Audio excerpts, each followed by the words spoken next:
Hi, and welcome to another episode of the Leadership Enigma. We are going great guns. I don't know, we must have done about 250 episodes now. We've done over 1 million downloads so far this year, something we will be celebrating.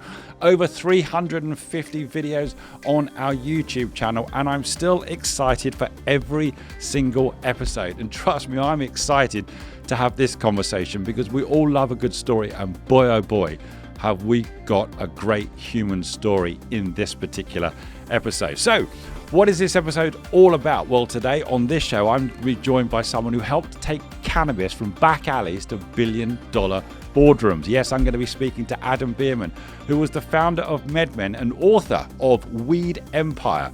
He built one of the most talked about brands in modern cannabis. Let's be honest, he really created one of the most talked about brands in itself. Then lost control of it all. What happened to it? We dive into leadership under fire, the dangers of ego, scaling fast, falling hard, bouncing back. This isn't just about weed. It's about risk, power, reinvention, what it really takes to lead in chaos. Adam, you ready to do this, my friend? I'm looking forward to it. He's looking forward to it. Come back to us just after this break. Hi, I'm Adam Pacifico, and welcome to the Leadership Enigma, a world-ranked, award-winning podcast that's insatiably curious as regards what leaders do, how they do it, and importantly, why. We'll delve into the human doing, but even deeper into the human being and the power of human-centered leadership to drive sustainable change. So whether you're an entrepreneur, business owner, corporate executive, each week we speak to global experts, academics, rising stars, ambitious upstarts and disruptors, as together we will discover that success leaves clues. Adam, it is a huge warm welcome to the Leadership Enigma. How are you, my friend? I'm doing really well. I'm really excited about doing this show with you today. Now, you, I know, are in Costa Rica, correct? I am. It sounds pretty exotic. How is Costa Rica treating you? Costa Rica gives me the chance every day when I wake up to have my happiest, best life. Life is still imperfect. There's no such thing as perfection for me.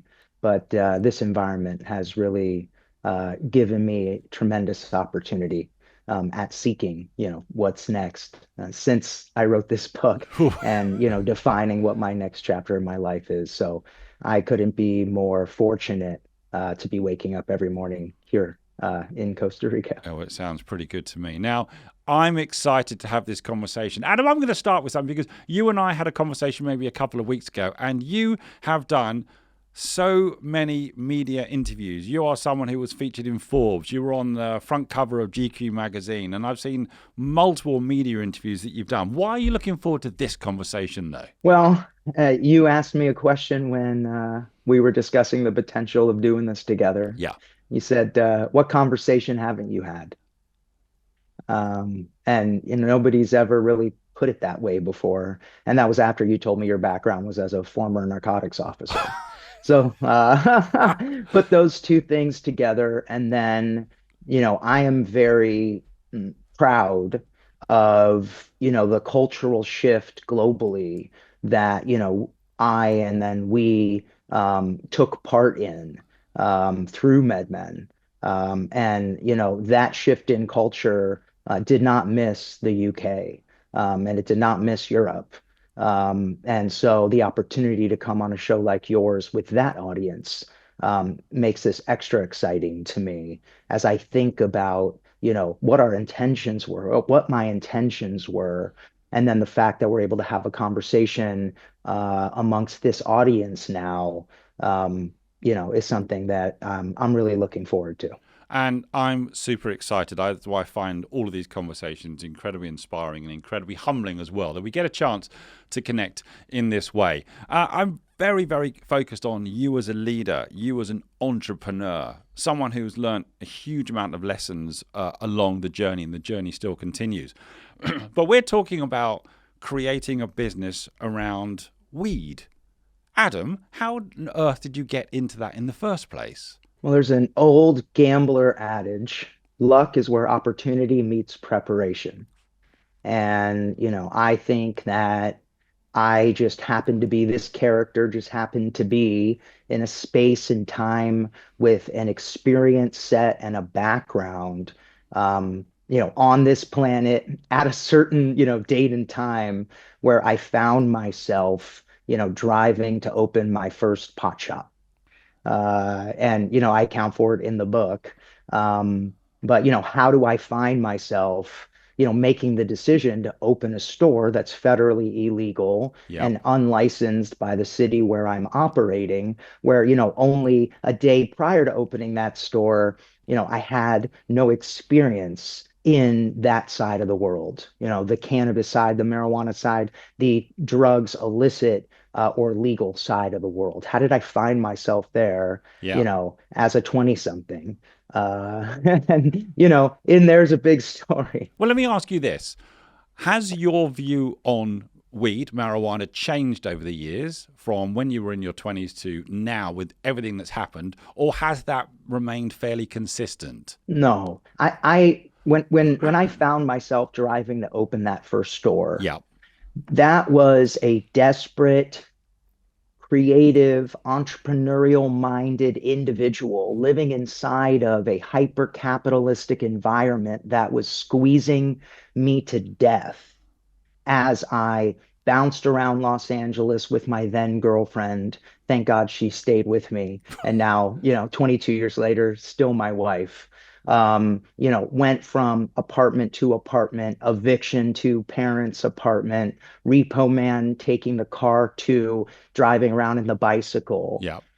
I end up finding myself circumstantially based on one, my experience and my training through my father and my family history and what I'd been exposed to, but also the desperate situation I was in where without something manifesting itself, I had nothing. I did not have a foundation of an existence that was sustainable financially. And Okay. so stepping in on day one, I stepped in strictly through that lens. I hadn't smoked weed since I was in eighth grade. Okay. You mentioned some experiences there growing up, and you mentioned the family.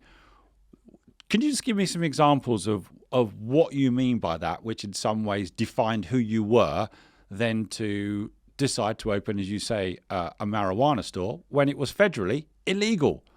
So what was that? What was that set of experiences that in some ways gave you that inertia and decision to do what you did right at the start? Well, I think my story or this book, it's as much a father-son story as it is any type of story. Right.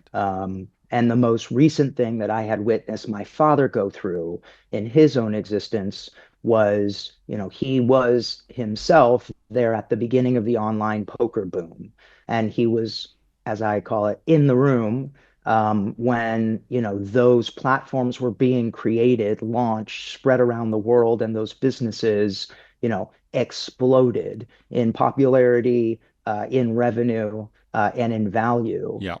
just to watch the whole thing crash down with what we call in the poker world Black Friday, where those cavalier cowboys who invented an industry didn't do so with long-term thinking in mind from a regulatory and licensing perspective or a mainstream cultural acceptance perspective. Their only perspective was success inside of their businesses, which found them all outside of the United States, operating quasi legally or fully illegally, and then they all got shut down.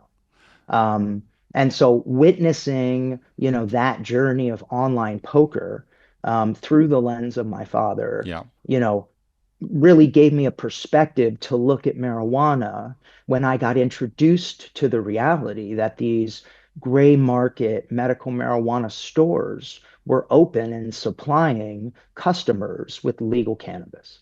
So, with that experience where you saw and experienced the fragility, as you say, of that online gambling market, why still did you choose marijuana as almost a safe bet, no pun intended, when, as to your point, it was federally illegal? Why would you go for that as a kind of a business opportunity when you just had the experience that you had? Well, it was again, right, being honest and real about who I was and where I was at this time in my life. Yeah.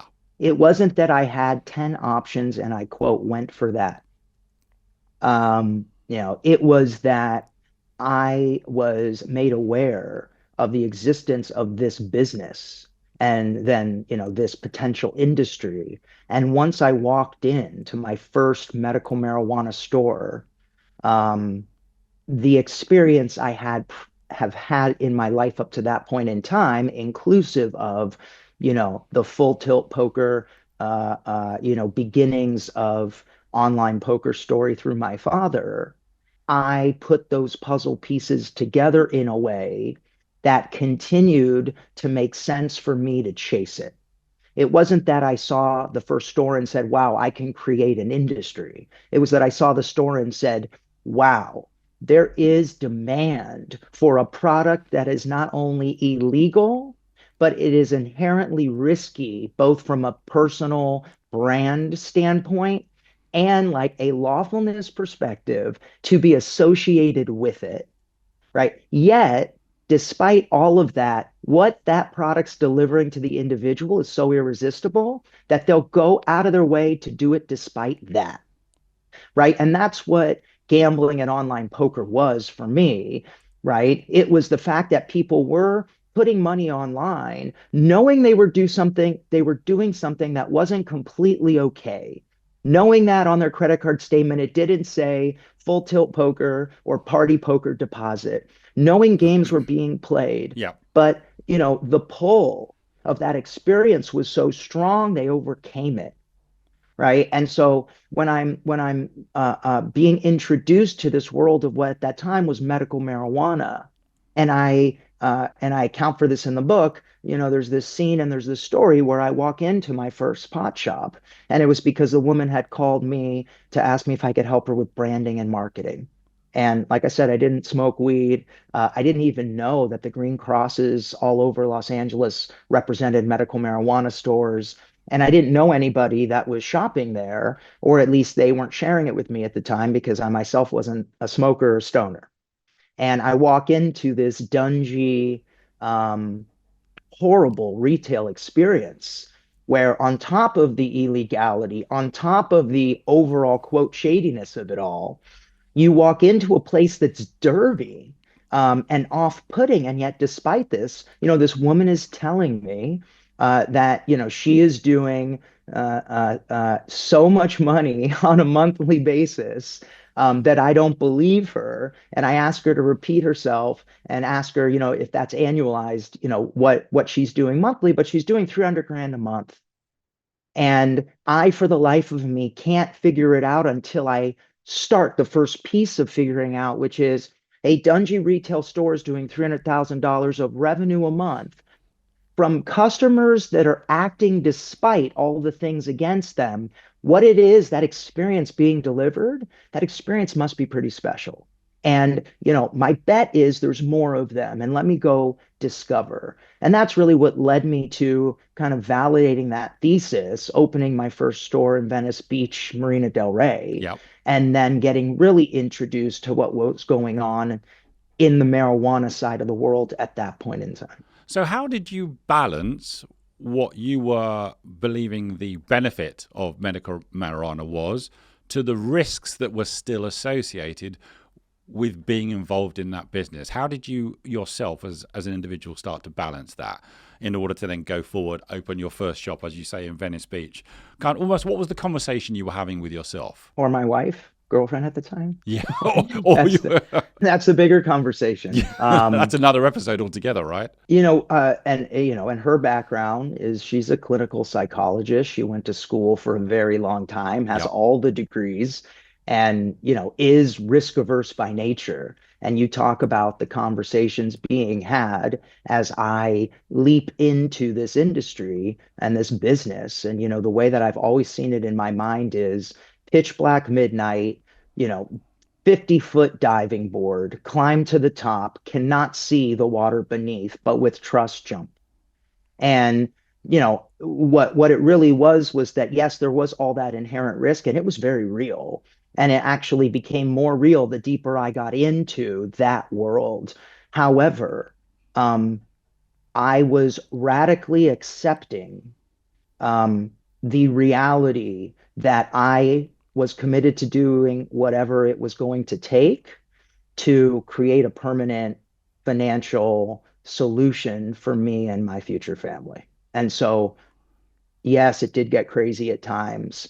And, you could say in that moment, let's analyze the risk. And it doesn't make sense. But when, you truly have nothing to lose and that is your starting place and you make this type of commitment and you're me and you're built like me, you can put your head down for a really long time. I've heard you described as a cannabis futurist. So I want to go to the point in time where you set up your first shop. I believe you said it was Venice Beach. At that time, what was acceptable and what was not acceptable? What year was that? Just remind me. Venice Beach, 2010. 2010. So what at that point was acceptable and what wasn't acceptable? Culturally or legally? Both. So legally acceptable was none of it. Right. The store itself inside of the city, the store itself operating inside of the state, that store operating in the United States of America, all of those things were being done unlicensed, Yep. Unlawfully. There was a loophole of legal protection, which is why at that time people weren't consistently being arrested and then going to jail for it. But that was a very thin veil of protection, the medical marijuana program at that time in California. Right. Okay. Culturally, these Green Cross medical marijuana stores were accepted in parts of town where it made sense. No part of town where, there was a, community organizing group and they were there to protect home values, were medical marijuana stores popping up, right? These were showing up in places with opportunistic landlords that were charging insane rent, Right. in less desirable, less residential parts of town. And if they were there, they were accepted. So they were tolerated at this point. And what was law enforcement like in 2010 when these stores were they interested or not really interested? I think culturally, law enforcement was frustrated. Right. Um, I think in action, law enforcement was erratic, and randomly big. And what I mean by that is, and one of the scenes in the book, I'm driving home after making this decision to get into the business, Yep. and there is literally a pot shop on the left turn I make to enter the apartment building's parking lot. And at my red light, I witness a full-on raid of the pot shop, while I am parked, as if the universe is putting this scene in front of me. Sending you a message, Adam. And I'm watching, SWAT, and I'm watching, the full-on AR-15 geared up people kick doors down kind of thing. And so, there's a story behind why they decided to kick those doors down. But nonetheless, that story, existed in a lot of places at that time, and that place happened to be picked. So you're seeing a SWAT raid on a pot shop as you're driving past, in your mind having just decided to open a pot shop. So what is going on in your mind where you say, I'm still doing it? At that time, I looked at this strictly as a business, and I looked at the business opportunity at where others would get stopped. If I could figure out the puzzle, I could seize opportunity. So if others were going to be stopped because they would be raided, how could I figure out that part of the puzzle to prevent that from happening to me? If others were going to be stopped because they didn't have consistent access to supply chain because it was illegal and nobody ever required, professionalism inside of that supply chain before, then how do I create professionalism inside of that supply chain? There is a lot in this book and in my story about, being active politically. And, a lot of that comes from the experience with Full Tilt and seeing it through my father. But, we were building an industry, an asset class, and a business all at the same time. And to do that, first and foremost, you need the support of the laws and regulation. I'm intrigued here, Adam, because this is a fascinating story. At those early stages, did you also consider yourself to be someone who would try and change national, international culture and legislation within the USA? Did you think about that early, or was that later down the line? It was a couple years later down the line, and there Okay, was a very distinct moment where that flipped in my brain. tell me about that moment, Adam. So I was in Florida. I was speaking on some stage to would-be marijuana license holders and operators at one of these conferences that at the time were becoming more and more popular in the parts of the world where marijuana was becoming legal. And as I stepped off the stage, a woman grabbed my hand and, very empathically and sweetly, yet firmly, um, brought me back to meet her and her friends. Uh, and we met them. I sat down, and they introduced me to their story and their group.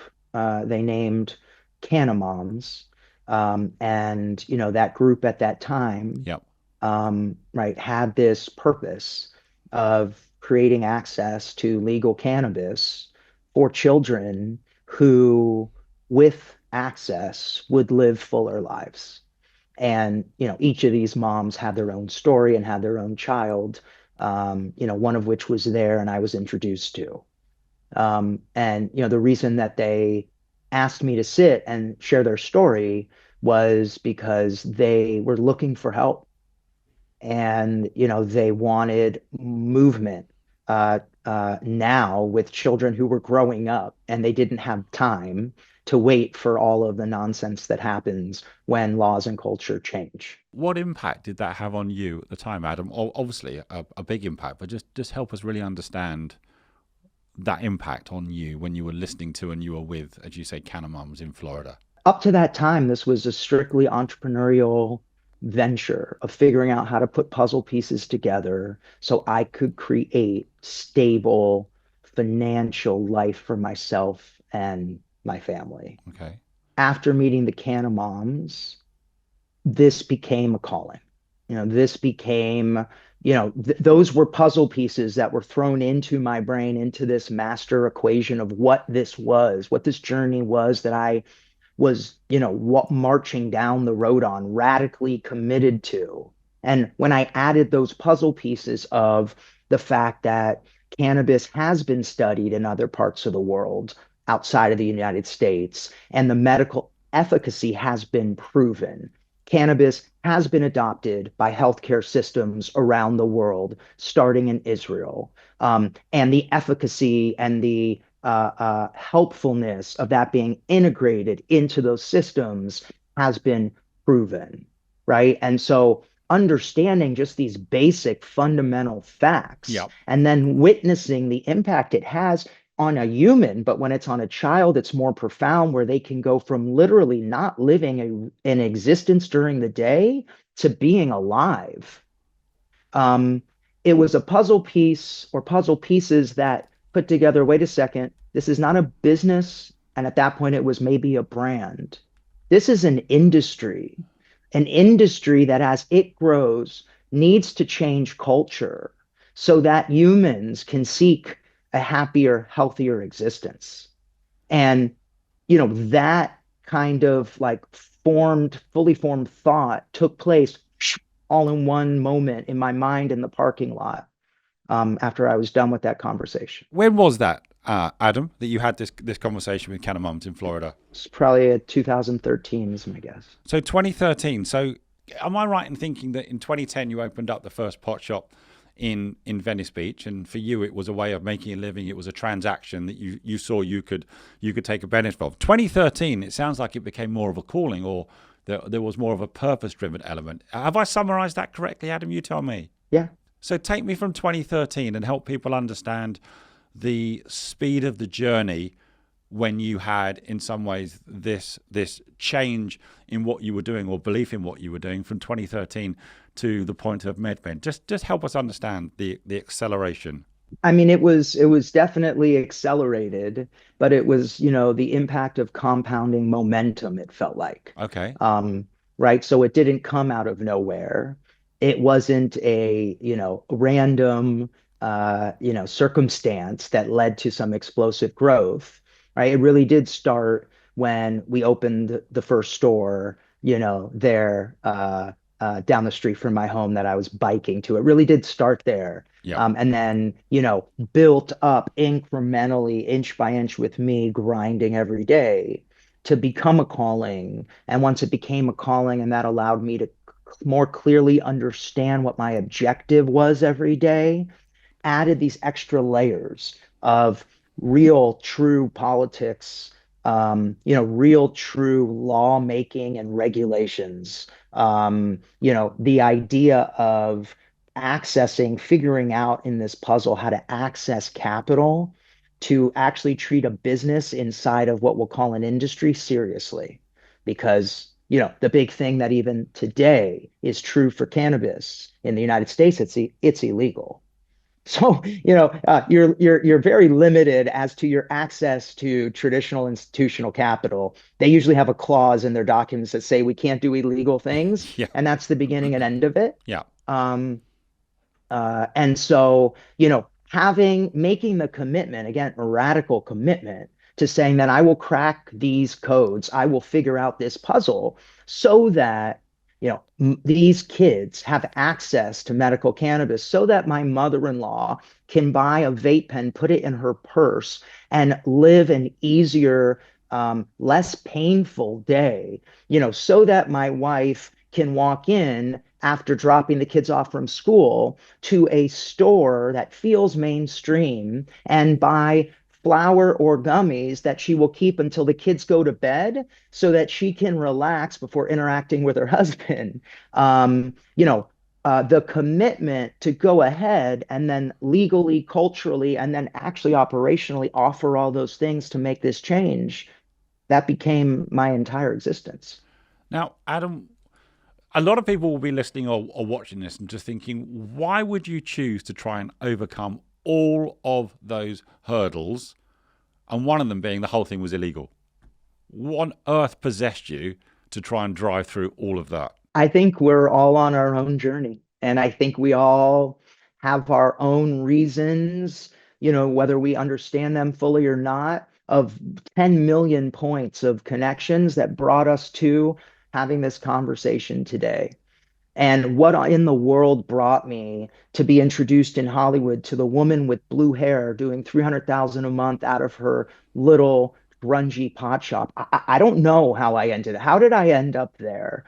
She called me because of marketing and she wanted, but how did I end up there? And how did I end up in Florida, of all places, with a suit on, talking about the future of legal marijuana just a few years later? How did I end up there with these women, waiting to intercept me and change the course of my life?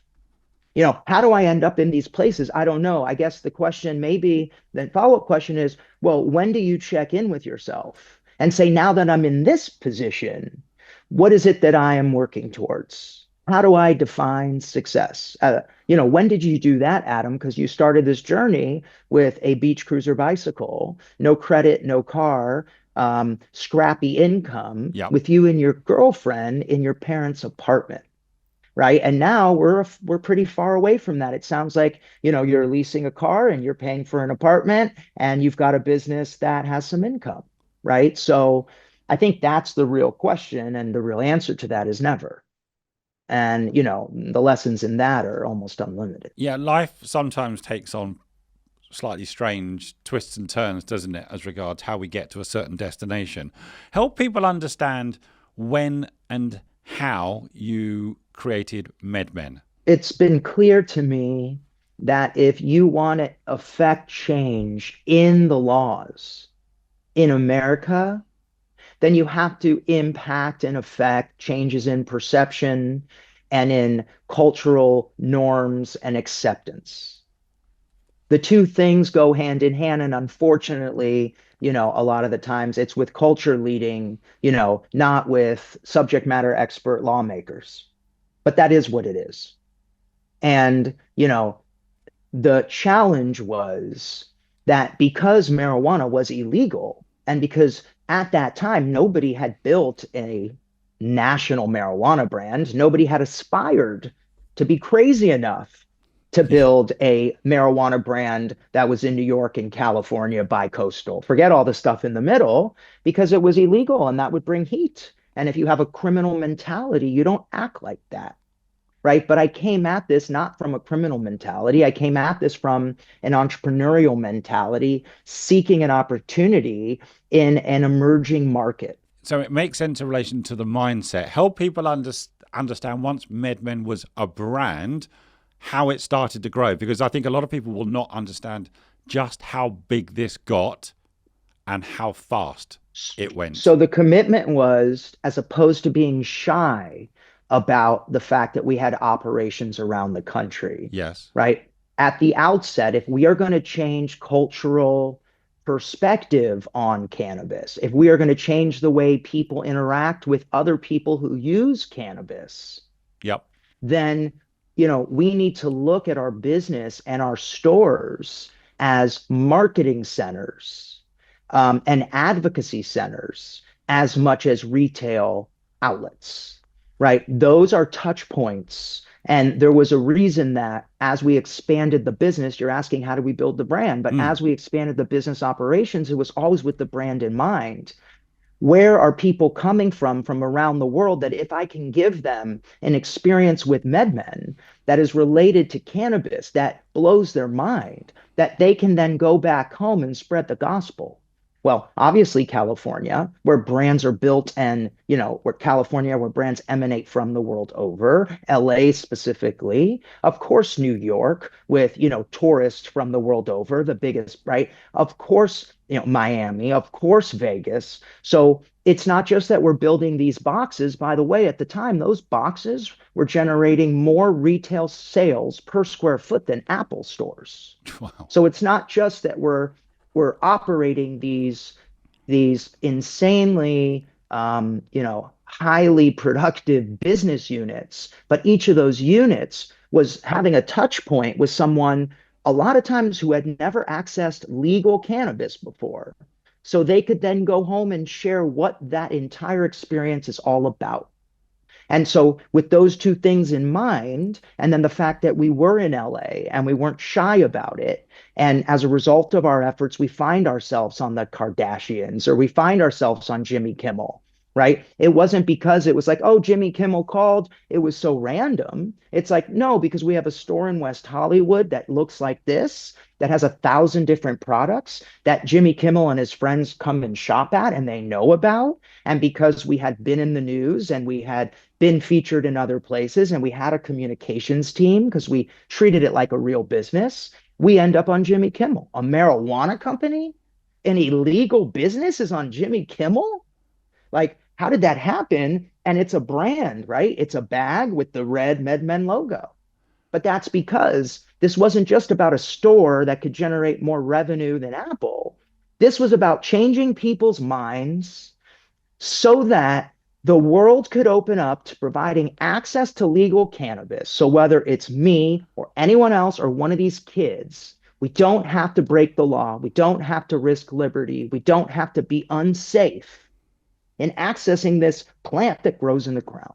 Adam, what was driving the growth and the interest? Was it the brand? Was it the purpose? Was it the monetary return? What do you think was really propelling this forward? To your point, where you were on the Kardashians or Jimmy Kimmel, what was doing it? Do you know, or was it a combination? It was a combination of all of it, right? I mean, we were first. We were the first ones willing to step through the door. I happen to have very little body armor on, but we were the first ones willing to step through the door and say, let's blast our way through. We're going to go from illegal and shameful to mainstream and Fifth Avenue. Right. And so if we're going to have to lead that charge, because I find myself in that spot just for this one moment in time, how do we blast through it? And it's all of those things. But at the same time, marijuana culturally was so stigmatized at the time that, I understood somebody owning it. Our first big campaign at MedMen was Forget Stoner. And we got policemen and firemen and nurses and teachers and everyday people to be in these big billboard advertisements. And it was a picture of a grandma or a picture of the police officer, and it said, forget stoner, crossed out. And the idea was everyday people use cannabis and it's okay, right? And so in being first and being the public service message, being making it cool enough to fit into mainstream, making it something people are interested enough that if I could put a store on Fifth Avenue or put a store on Abbot Kinney Boulevard in Los Angeles, people would shop there, right? And with all of that in mind and being in LA and us playing with, our product was cannabis, which we knew everybody was already using. We ended up having, we created a lot of momentum, and, you found it felt like overnight, but it really was just a series of, steps until you have the legal cannabis industry that you find today with publicly listed companies and all the rest.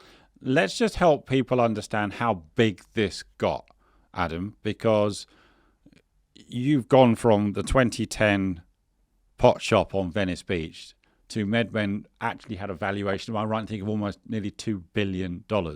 This was a cannabis unicorn. This had 1,000 people employed.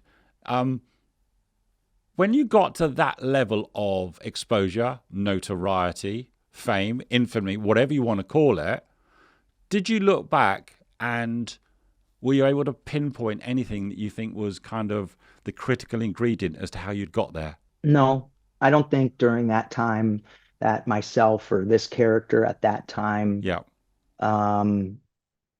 Was in touch with what it was that was making it work. Yep. As much as, I was not in touch with, redefining success or whether it was making me happy personally. Who were the biggest challenges or blockers for you at this time? Because I'm assuming with this kind of exposure and notoriety, the authorities have to start to take notice.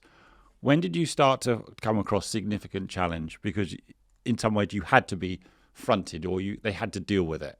Legal or from authorities or just in general? Well, let's go for legal first. Well, as I account for in the book, I don't know about it at the time, but the Attorney General of the United States of America has it out for me. So you start there. Right. As an American, that's probably as impactful of a legal threat as one could have to themselves. That's the top legal person in the country saying they don't like you and they want to get you. When did you find out about that? When was that first made known to you, Adam? It was after the whistleblower case where the testimony was recorded, where they mention that Bill Barr explicitly instructed them to basically screw up my M&A deal, as well as stay after us and me. And that wasn't until after I left MedMen. And so, there was always almost like this ghost figure in the back on the legal side that, every win I would have or every bullet I would dodge and keep pressing forward, there would be something out of left field that didn't make perfect sense in the puzzle. Until that public testimony, which brought it all together. How does that make you feel, Adam, when you realize at this point that the Attorney General has you very much on their radar and you are, well, let's not call it public enemy number one, but you're certainly not on the guest card list. How did it make me feel at the time when I found out? Yeah. How does it make you feel? It just all makes sense in the story, right? Somebody was going to be first with marijuana. Somebody was going to approach it from a perspective of build a brand, change culture, change laws, and then create a pathway for institutional participation in, at the time, what the United Nations thought was a $50+ billion a year potential industry. And now we know it's much larger.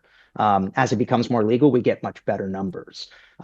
Somebody was going to create that pathway.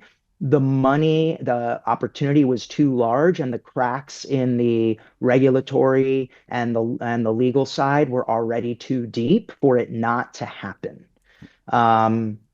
Just happened to be me. It just, it happened to be me. So I think, whoever that was, the Attorney General, if that Attorney General was Bill Barr, was going to go after them. Whoever it was, South Park was going to make a mockery of that person's caricature, which they did of me. Whoever it was, Rolling Stone, when they, tricked me and, did a 2-day interview and followed me around, and I really thought they were interested in at least my intentions and what I was doing, runs an insane hit piece with just erroneous, information throughout. For whatever that reason is. But whoever this person was that was going to step up and say, I am going to go on Fox News with a suit on, and I'm going to get the world to respect marijuana the same way they respect other industries in the public markets.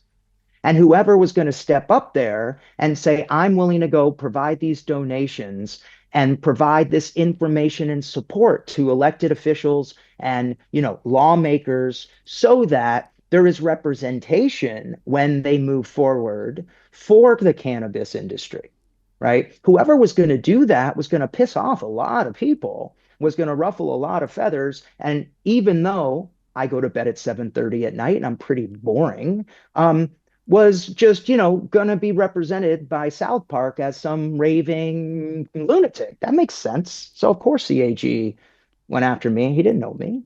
He just knew the caricature of the guy that started this thing. With the very nature of this particular business, you do put yourself on offer, as you said, legally, culturally. But let me ask you, I've got my law enforcement hat on now.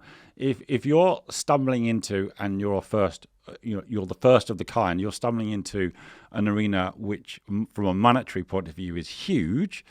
Did it also start to attract what I might describe as organized crime? Or people who are on the other side of law enforcement who started to take an interest on, are you starting to uncover what could be an incredibly beneficial, from a financial point of view, industry?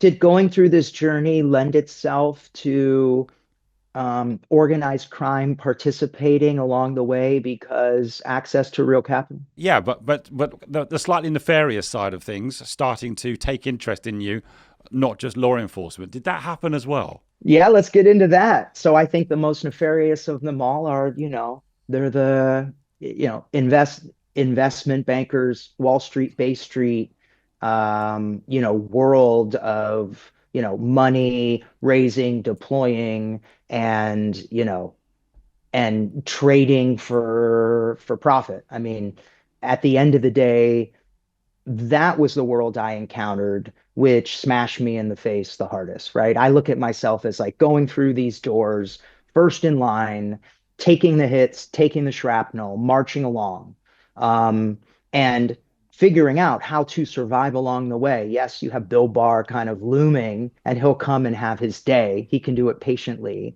Um, but, as I march through, what really then sticks and starts to drag on me and on us and on the industry are these individuals and organizations who are thriving inside of the fact that they're willing to deploy capital into the space. They're willing to make investments and hold stock in a company that's publicly listed, but federally illegal inside of the jurisdiction they're operating in. First of all, just think about that. And, those that were willing at the time were only willing because their mindset was, as a former police officer might say, criminal. It happened to be that they were playing right up against the edge. And, for the most part, it's not criminal. It's just how the world works. And so, that was something that I had zero preparation for, allowed in, and then, was oblivious as it ate at me and the organization, until it was part of my final outcome and departure. So, Adam, it blows my mind slightly. How was an organization publicly listed and federally illegal? How was that even possible? Puzzle pieces. Tell me more. I mean, that's what this was for me, the puzzle pieces. So we were operating as a company in California, inside which, in California at the time, there was this thin veil of legal protection, medical marijuana businesses, but there were not licenses. Right. So you have all this conflict, right? So you have California that says, hey, you're kind of protected, but you don't really have the right to do what you're doing.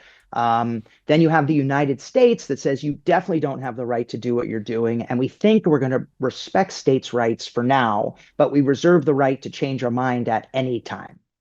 And yet, inside of this, we had by this point in time on the puzzle on the board figured out how to access banking. We had a bank account with First Security Bank of Nevada out of Las Vegas. The chairman of the bank made a tremendous effort to work with a memo that the Attorney General Cole of the United States, prior to Bill Barr, issued around marijuana. And in his memo, he gave banks clear guidance as to how they could bank a marijuana business. Although big banks, are acknowledging the memo, they're definitely not taking any risk, reputational or real risk, to Right. start banking in a legal industry. But I had First Security Bank of Nevada banking us. We were running payroll. We were taking in international wires. We figured out how to navigate that. Now we talk about how do you go public? So we went to Canada. Why? Because in Canada, marijuana at that time was federally legal. So in their country, what we were doing here was lawful for those that were licensed inside of their country to do it. So we're going into a culture that looks at professional, standardized, hopefully licensed businesses as legitimate, right? Multi-billion dollar, TAM already with the businesses that were trading up there. So we went to their big board, the Toronto Stock Exchange, and they laughed at us and threw us out.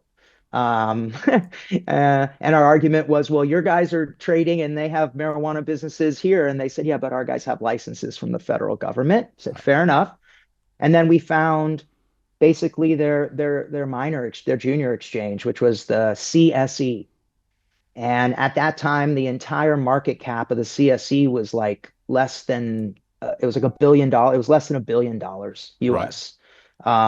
But they traded, but you could access those tickers on, your online trading platforms, on your phone. Not unlike over the counter, stocks in the United States. And after a lot of work and a lot of lawyers and a lot of accountants and a lot of cross-border trips and a lot of investment, they gave us the approval to list our company on their exchange.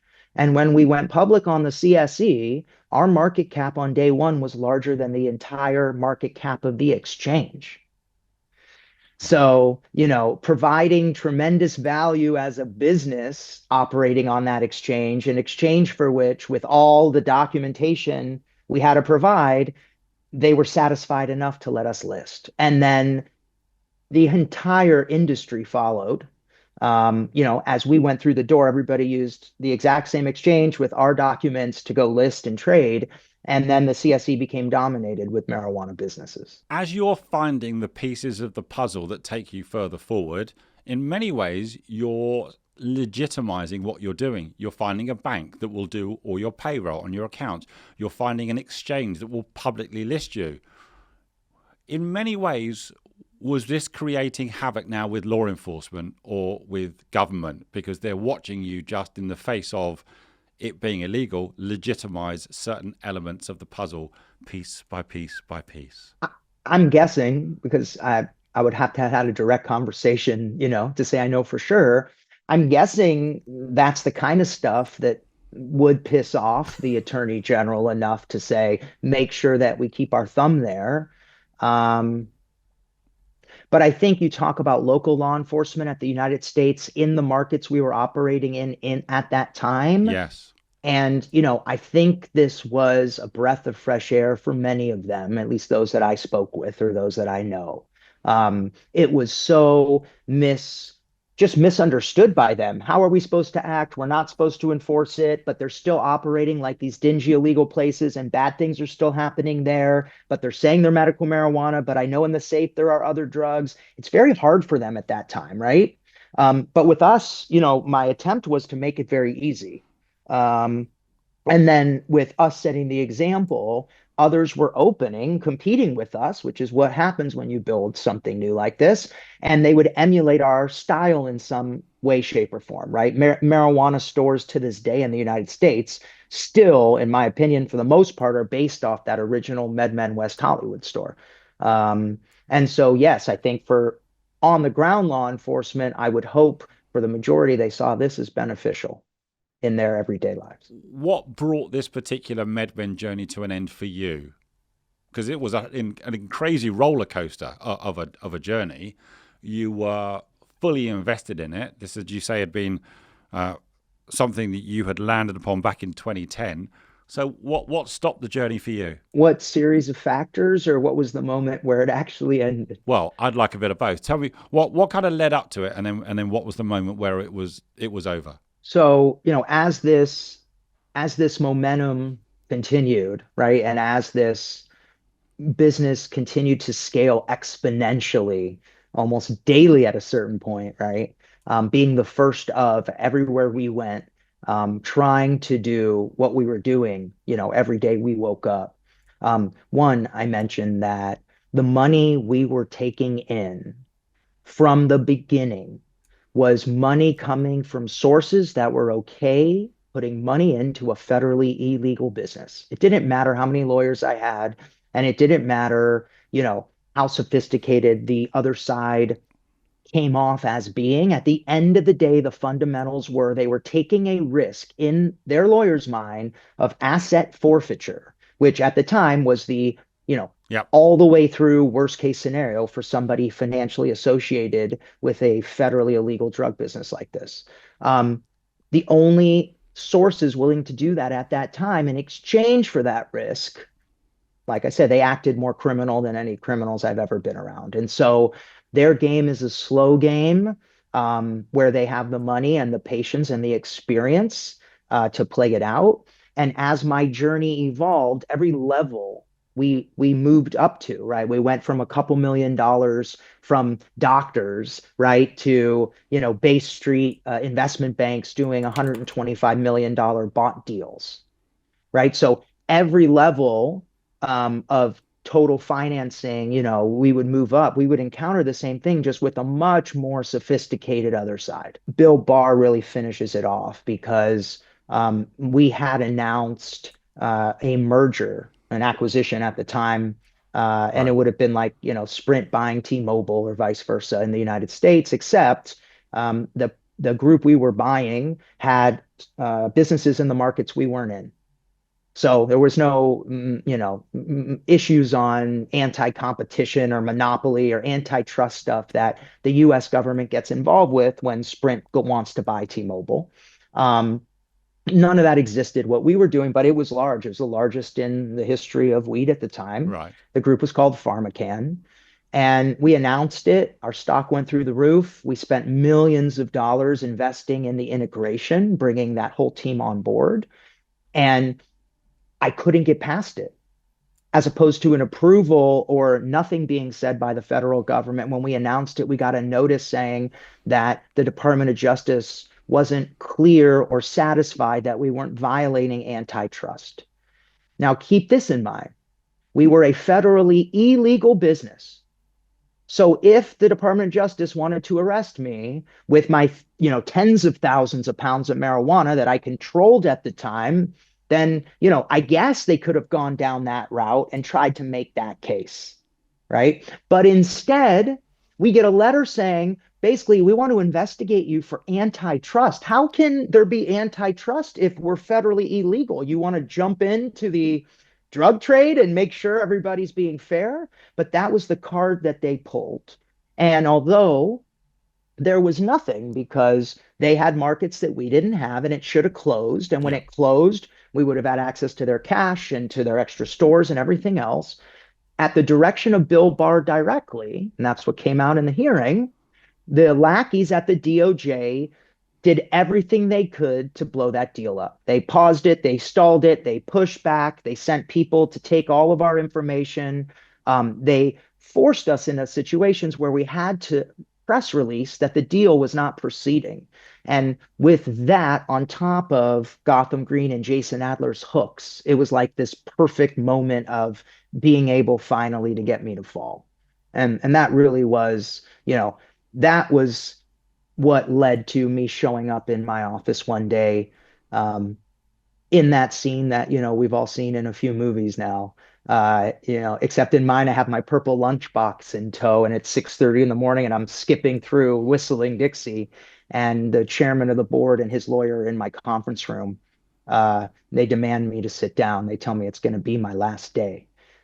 So that scene's in the book too. But that is a result of just years of people chasing, trying to replace or upend or extract the value for themselves or manipulate, and all the things that we're doing. And it all led to that moment. And that was in 2020. Adam, do you think with all of what you've described, all of those circumstances, all of those risks, rewards, and challenges, this was inevitably going to happen at some point? Absolutely. What's the biggest highlight of this journey for you? The breadth of experience allows me to inform my value set and aspirations, my next breath, my next moment. I came from a place where success was defined for me, right? I woke up every day after Eminem came out, after 8 Mile came out, Lose Yourself became my personal ballot.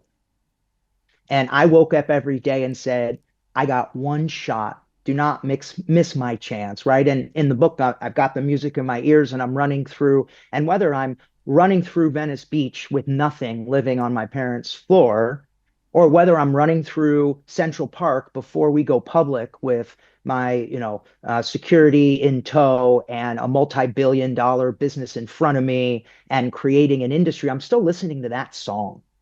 And that song's about not messing up this opportunity to create something incredible, leave a mark, have wealth, and have legacy as a result. Because of how I was raised and because of how monomaniacal I was in my pursuit, inspired by that theme, it took me getting into those rooms. It took me accomplishing. It took me being there. The greatest gift was I was there. The greatest gift was I'd been on the New York Stock Exchange floor and gone public and had my family there with me in New York and had that moment. I've had it. For me, that moment ends when my family's inside a restaurant and I'm out on a curve, crying with my hands like this at the end of a whatever 14-hour day, and I can't be with my family because, I'm getting the shit kicked out of me in ways I can't even understand or know where to look from because now I'm a public company CEO. Net worth aside, value of the company aside, where we're staying in New York aside, the niceness of the restaurant inside, the fact that my wife stuck with me for all these years through all the bullshit and drama, the fact that I have 2 young boys at the time, I'm outside crying. I had to be there because if you told me that would be how I would react to being there, I would not believe you. And so the greatest gift is the fact that I have been there now. And so with that, I can sit back and say, how do I want to live? What value set do I want to live by? And what does that make my aspirations on a daily basis? Now, how do I craft a life inside of that? Defining success for me. And so when I woke up today, and I knew I had this interview, I had my family time in the morning. I made breakfast with my kids. I sat with my family, and then I put this song on. And this is just my routine before I do anything when I'm getting ready to get in what I call work mode. Except today, I put the song on with my kids and wife there on a speaker, not in my ears. And I had my youngest 10-year-old rapping along. And I had my 12-year-old skipping as he got ready because they're going to go play pickleball in Costa Rica this morning. And then I got in the car and dropped them off and dropped my wife off. And then I came here to the studio to talk to you. So I can now define what not messing up means. Lose yourself, right? In this moment. Don't miss my chance. Don't let it go. I get one shot. I can define that now. My shot is this whole thing's going to end in the most random of ways that we can't predict, this thing being our existence.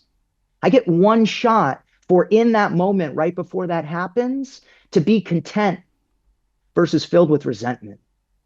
And being in those rooms and having this experience and living this full story gave me that perspective, which now allows me that chance every day. And for that, I am forever grateful. And Adam, is that really the lesson you would like leaders and entrepreneurs and startups really to take away, is to seize that opportunity, live that moment? I think that there's this reconciliation that I haven't heard many people talk about, which is, well, you should renounce materialism and live a simple life. And if you live a minimalist life, you don't need so much, so you don't have to work as hard, and then you can appreciate things. But that's not real because we are in 2025 on planet Earth. And, as a friend coined a long time ago and shared with me, vitamin M or money is one of the ingredients that you need to live a healthy existence. So we can't ignore that, but nobody talks about that reconciliation, right? Especially entrepreneurs. I am so sick of the articles from the founder of LinkedIn and the founder of this. There is no such thing as work-life balance. Work-life balance means I would never hire you in an interview. If you want to be an executive, get ready to kill yourself at your desk. Like, that's still what people are perpetuating? Right? So we're in 2025. Yes, money is important because money unlocks experience. And so how do you as an individual, how do I as an individual reconcile, and this is something I work on every day, reconcile the need for money to unlock experience, and then making the space to understand the experience and the everyday and the breakfast with my family? That's real. My efforts to generate income are because I need vitamin M, just like I need vitamin F, family, just like I need vitamin L, love, just like I need vitamin, F2, friends. These are all the ingredients of life. So where's the book about, Warren Buffett or Bill Gates or Jay-Z or anybody or Steve Jobs that says this is who they were as a human and this is what they thought about right before they died? Or this is what they think about when they dream about death? Where is that? Because I want to understand their human experience because I grew up saying, those are my idols. Jay-Z is a businessman. He's not a businessman. I grew up listening to his music inspired. And as I told you, and it's in my book, like I find myself at Jay-Z's Grammy brunch, the pinnacle of culture in that moment with Jay-Z himself and everybody else. And I say out loud, I don't belong here. Because all I knew about Jay-Z at that time was his music and his fame and his money and whatever else was reported. Nobody talks about that as a 360-degree human. And forget, it's not about judgment. Maybe he is elated at life, content and full. And if he was going to die tomorrow, he would be good. But I know to go to that jazz brunch, to go to the Grammy brunch, I left my kid's birthday party early. I changed at my kid's jumpy house bathroom to get into the car in my suit with my wife to be driven to the Grammy brunch. And you know what? If on that drive I had been struck, or on that drive, something had changed in my world, the fact that I left my kid's birthday early when he had one chance to have that birthday and turn, 4 or 5 years old and not even think about it, right? And so, I had to be in that moment and have that experience. And that's, I think, the biggest thing is I wish I had the opportunity to have these own internal dialogue with myself as I was going through all of this, crafting a full existence for myself. I've only been working on it 5 years. I'm a neophyte. Got a lot of work to do. Adam, as I hear you passionately reflect on this unbelievable set of experiences, and people can read all about it in your book, Weed Empire, which is out now. My final question is this: what's next for you, Adam? I want a lot of the day that I've had so far today. And I want to cherish as many of the moments inside of it as I possibly can. And I think that, I am passionate about creating. I am passionate about creating solutions into the future. And I'm involved with some business ventures where people are rethinking, the way that society interacts with a product or service. making things better and building businesses in the meantime. I love that stuff. But all of that is applying my passion and my business skill in order to create, and then on a personal level, create income to fuel experience. And that's how I'm judging myself going forward, right? I judge my own character based on the experience that I'm actually living, um, uh, regardless of whether it was fueled with this much money or that much money or cost this much or was free and we just walked down the street. What was the experience today? And again, business is a part of that. We all need it in some part. As entrepreneurs, I think we have the opportunity, to shape this type of existence. And again, I'm a neophyte. I'm working on it, but more mornings and more days like I've had today.